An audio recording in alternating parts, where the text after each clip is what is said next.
io non ero tanto, a scuola non è che andavo tanto bene, ero un mezzo monellaccio. Nel frattempo che mi stavano facendo i capelli, Enzo, qua, mi stava facendo i capelli, e mio padre fa: guarda che figlio che ho, non ha voglia di far niente, è un fannullone.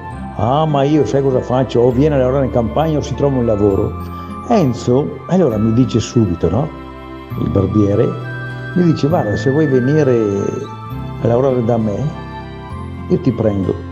Io che non volevo andare a lavorare in campagna, non mi piaceva, ho detto sì subito. E allora cos'è successo? E praticamente da quel giorno lì sono diventato garzone di bottega di Enzo Della Blina, che lui aveva praticamente il mattino andava a tenere i capelli a casa, nel pomeriggio aveva un negozio in Grillara.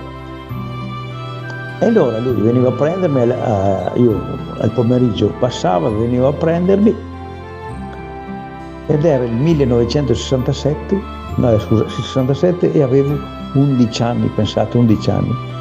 E il negozio era in Grillara, lì subito dopo il ponte, da un certo Turolla che aveva il bar grande, enorme, dove giocavano tutti a carte, e aveva un gioco da bocce, e attaccato c'era questa barbieria 4x4, dove io ho fatto i miei primi passi naturalmente.